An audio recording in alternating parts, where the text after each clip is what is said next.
दोस्तों, welcome back to Theory Breaker, वो channel जहां हम ऑफिशियल हिस्ट्री की परतों को हटाते हैं और उन सीक्रेट्स को अनकवर करते हैं जो आपको कभी बताए ही नहीं गए। आज हम बात कर रहे हैं 20वीं सदी की सबसे दर्दनाक और कंट्रोवर्शियल घटनाओं में से एक की, इंडिया पाकिस्तान पार्टीशन ऑफ 1947। बाहर से देखने पर ये एक ज़रूरी लेकिन ट्रैजिक डिवीजन लगती है, एक प्रोसेस जिससे हिंदू और मुस्लिम कम्युनिटीज़ को अलग अलग नेशंस मिले ब्रिटिश कॉलोनियल रूल के अंत के बाद। लेकिन सोचने वाली बात यह है, क्या ये सिर्फ रिलीजियस कॉन्फ्लिक्ट का नतीजा था? या फिर ये एक पूरी तरह से planned, cold blooded geopolitical conspiracy थी? एक ऐसा गेम जिसे ब्रिटिश एम्पायर ने लॉन्ग टर्म कंट्रोल और इन्फ्लुएंस बनाए रखने के लिए खेला? कॉन्स्पिरेसी थ्योरिस्ट्स का मानना है कि ये पार्टीशन अचानक नहीं हुआ। ब्रिटिश ऑफिशियल्स और इंटेलिजेंस सर्कल्स ने पहले ही समझ लिया था कि यूनाइटेड इंडिया जल्द ही उन्हें बाहर का रास्ता दिखा देगा। इसलिए उन्होंने डिवाइड एंड रूल की सेंचुरीज ओल्ड स्ट्रैटेजी को आखिरी बार यूज करने का फैसला किया, लेकिन इस बार परमानेंट डैमेज के साथ।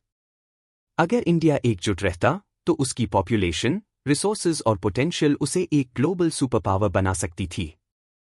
इसीलिए पार्टीशन को एक ऐसी स्ट्रैटेजी के तौर पर देखा जाता है जो साउथ एशिया को हमेशा के लिए अनस्टेबल बनाने के लिए डिजाइन की गई थी। लॉर्ड माउंटबैटन, जो आखिरी वाइसरॉय थे, उनका रोल इस थ्योरी में बहुत सस्पिशियस माना जाता है।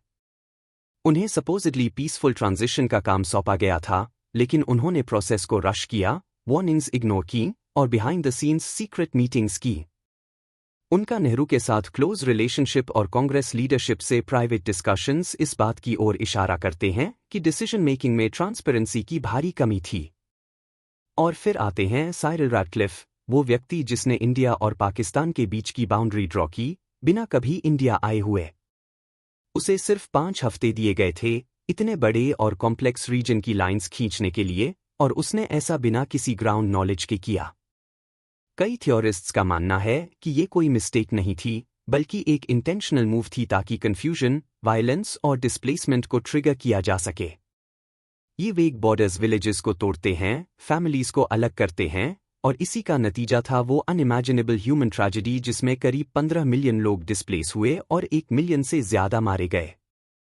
थ्योरी ये भी कहती है कि कुछ इंडियन और पाकिस्तानी लीडर्स भी इस कॉन्स्पिरेसी के पार्ट हो सकते हैं, नोइंगली या अननोइंगली। जिन्नाह का इंसिस्टेंस ऑन पाकिस्तान, नेहरू की एम्बिशन फॉर लीडरशिप और ब्रिटिश अर्जेंसी टू एग्जिट, इन सब ने मिलकर एक डेडली आउटकम तैयार किया। कुछ एनालिस्ट्स का मानना है कि पाकिस्तान को एक स्ट्रैटेजिक बफर के रूप में क्रिएट किया गया था, स्पेशली कोल्ड वॉर इरा में वेस्टर्न इंटरेस्ट्स को सेफगार्ड करने के लिए। Early US alliances, military funding और रीजनल इंस्टेबिलिटी इस थ्योरी के सपोर्टिंग पॉइंट्स माने जाते हैं। मेनस्ट्रीम हिस्टोरियंस जरूर इन बातों को रिजेक्ट करते हैं।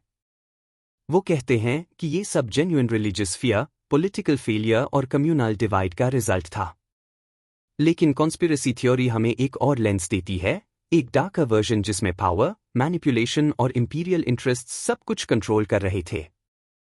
तो क्या ये सब सिर्फ एक अनफॉर्चुनेट एक्सीडेंट था, या फिर एक carefully executed geopolitical chess move? ये सवाल अब भी खुले हैं। आप क्या सोचते हैं? अपनी थॉट्स हमें कमेंट्स में बताइए। और हमारे चैनल थ्योरी ब्रेकर को लाइक, शेयर एंड सब्सक्राइब करना न भूलें। See you in the next one.